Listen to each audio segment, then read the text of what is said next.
Well, Shadow President Elon Musk appeared at the White House today alongside his puppet, Donald Trump, who appeared visibly annoyed as Musk awkwardly engaged reporters who confronted him with questions about oversight, conflicts of interest, and overreach.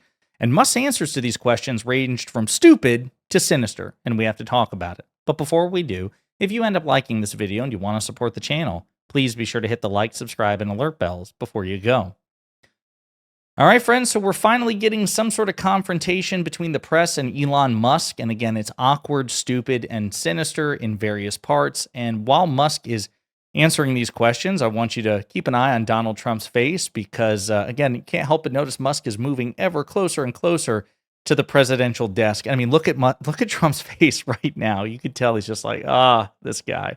All right, here we go. The most powerful, unelected person in the history of this country, very likely, and his puppet, Donald Trump, being confronted about Doge. Democracy. This may seem like, well, aren't we in a democracy? Well, if you don't have a feedback loop, okay, we would have to, if you sorry. So, I tell you, gravitas can be difficult sometimes.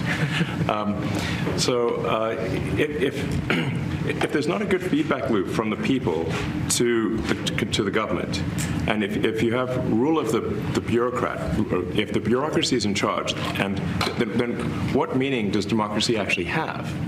Democracy. You're a bureaucrat. You are an unelected bureaucrat. The irony is just thick. It just this guy is the most powerful bureaucrat in the history of this country with the least accountability whatsoever. What the hell are you talking about? But I'll just engage with the general proposition, which is that in order to have a functioning federal government, you can't have direct democracy. And this is ironic coming from people who always say, you know, America's not a democracy, it's a republic, right? They want as little democracy as possible when it benefits them, like when it comes to the vote. And then when it benefits them, rhetorically at least, they want every position to be run by elected officials. The federal government requires tens upon tens upon tens upon tens of thousands of people, hundreds of thousands, millions if you count the military as well. You can't directly elect them all, especially when they're there for their expertise. What's important is accountability and oversight, which you should have. But again, Elon Musk doesn't have that, as these questions, or as the answers to these questions will illustrate. Detractors, Mr. Musk. What? Including a lot of Democrats. I have detractors? You do, sir. I don't believe it. Say that you're orchestrating a hostile takeover of government and doing it in a non-transparent way. What's your response to that criticism? Well, first of all, you couldn't ask for a stronger mandate from the public. The public voted. We have a majority of the public voting for President Trump. We won the House, we won the Senate.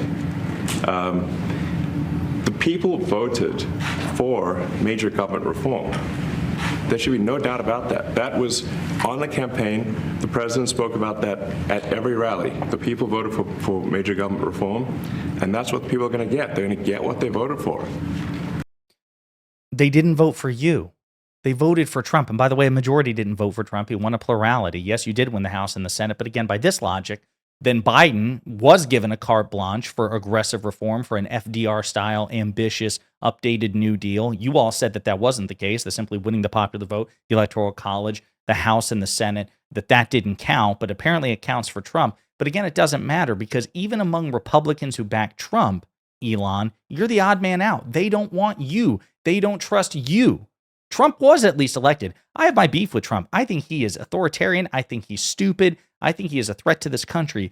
But one thing that I can console myself with that makes me have some level of peace with what happened, to the extent that I have any, is that Trump was elected by the people. You were not. And so this idea to conflate yourself with Trump is just further example that Musk does not associate any difference between him and Trump. Trump is him as far as he's concerned. A vote for Trump is a vote for Elon as far as Elon Musk is concerned. The White House says that you will identify and excuse yourself from any conflicts of interest that you may have. Does that mean that you are in effect policing yourself? What are the checks and balances that are in place to ensure that there is accountability and transparency? Well, we actually are trying to be as transparent as possible. In fact, our actions, we post our actions to the Doge handle on X and to the Doge website. So all of our actions are maximally transparent. In fact, I don't think there's been, I don't know of a case where an organization has been more transparent than the Doge organization. Guys, we're transparent because we show you what we're doing in that we select the things we want to show you on the Doge handle on X. We're so transparent because we upload pictures to Facebook. Hell, by that logic, let's just forget about disclosure forms. Let's forget about any sort of ethics requirement. Let's forget about the bureaucracy, and let's just have them like, we can trust Joe Biden. Joe Biden's not corrupt. The Biden family's not corrupt because Joe Biden posts pictures of himself eating ice cream on Facebook, right? If like we post stuff on social media, that's better than any sort of like public accountability, you know, public disclosure forms, oversight hearings, testimony under oath. Because we choose to show what we show you on Facebook or Twitter. It's so dumb. They are choosing what to show us. We have no way to verify that they're revealing everything to us because all that we get is what they give us. And there's no accountability. Again, just a genuinely stupid response from somebody who's not used to having to explain himself to the American people. What do you mean? I show you what I choose to show you on social media. Isn't that good enough? No, Elon, it's not. Senator Rand Paul today said that Doge cuts will ultimately need a vote in Congress. Do you agree with that? Is that the plan? I really don't know. I know this. We're finding tremendous fraud and tremendous abuse. If I need a vote of Congress to find fraud and abuse, it's fine with me. I think we'll get the vote, although there'll be some people that wouldn't vote. And how could a judge want to hold us back from finding all of this fraud? The judge is not forbidding you from auditing executive agencies. That would be unhinged. That would be insane. Any judge who would do that, I agree. We should all, as one voice in America in such a situation, say, no, that's ridiculous. The executive should be able to review the things that the executive is required to do in order to audit for waste, fraud, and abuse. No, what the judge is saying is that's still limited. You can review, you can audit, but it is still up to Congress, not you, and certainly not Elon Musk, who's unelected again, to arbitrarily decide to cut things. You can then take your findings to Congress and say, hey, listen, we audited the federal government, accountable to the people, audited the federal government. We think that these things that you approved constitutes waste, fraud, and abuse. We would really urge you, given that you have the power of the purse, Congress, to rescind these things or make these adjustments. We would know because we're the experts, but ultimately it's your decision because you have the power. That's how it should go. Instead, Donald Trump is just offshoring all the presidential duties to unelected MAGA billionaire and right-wing conspiracy theorist Elon Musk. And Elon Musk is deciding to snap his fingers and effectively delete entire agencies. That's what judges are getting pissed off about, Donald. Ridiculous. USAID has been one of your main targets. Are you concerned at all that some of the cuts or that shutting that agency altogether may lead to diseases or other bigger problems starting in other countries that then come to the United States? Yeah, so that's an interesting example. So that's something where we work closely with the State Department and Secretary Rubio. And we have, for example, turned on funding for Ebola prevention and for HIV prevention. Left that, you said? Yes, correct. And we are moving fast, so we will make mistakes, but we'll also fix the mistakes very quickly. So, Do you see it as a worthy cause, USAID? I think that there are some worthy things, but overall, if you say what is the bang for the buck, I would say it was not very good. And again, note the departure of the rhetoric that he's using here rather sheepishly in front of reporters compared to his trolling persona on social media. He talks a big game. He talks mad shit, even though he should be engaging with a certain level of seriousness even when it's on social media, given that he's a special government employee with extraordinary power. But it's like a Jekyll and Hyde situation. That's not how you've been describing USAID to your 216 million followers. You've been describing it as a locus of corruption that needs to be deleted and destroyed. Now you're trying to take a nuanced view because you actually have to face people who know more about this shit than you do and who can call you out. And speaking of calling Elon Musk out, particularly about disinformation. Here's this. Mr. Musk, you said on X that an example of the fraud that you have cited was $50 million of condoms was sent to Gaza. But after fact-check this, it apparently Gaza in Mozambique, and the program was to protect them against HIV. So can you correct the statements? It wasn't sent to Hamas, actually.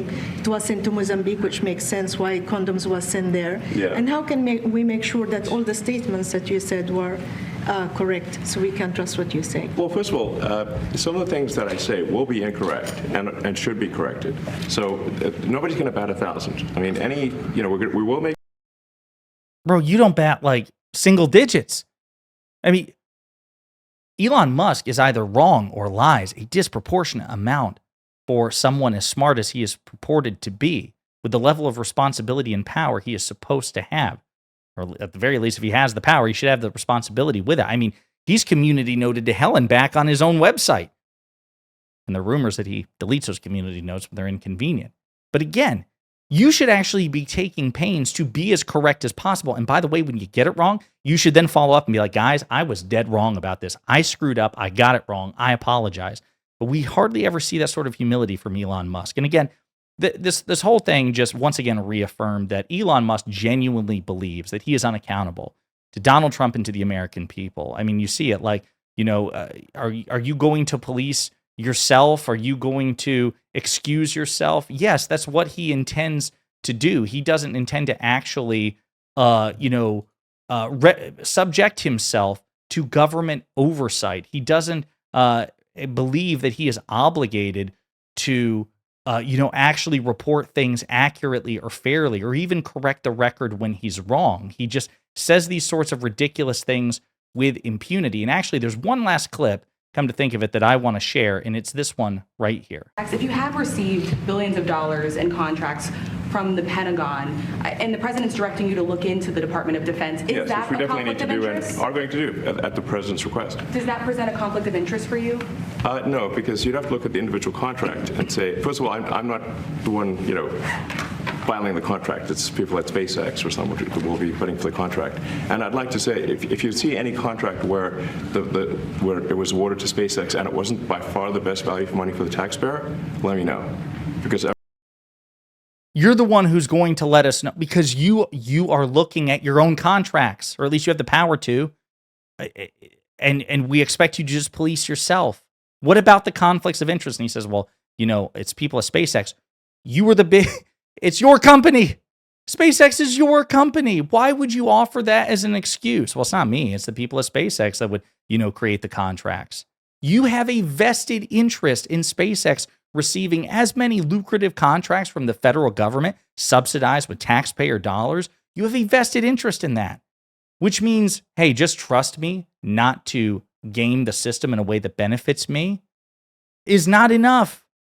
We should see some sort of external, robust, aggressive oversight which says, no, Elon Musk will not be permitted to go anywhere near his own contracts or the contracts of his rivals. Because it's not enough to not just go near his. He shouldn't be going near the contracts of any of his competitors, because he's clearly not biased and he has a vested financial interest in screwing them over.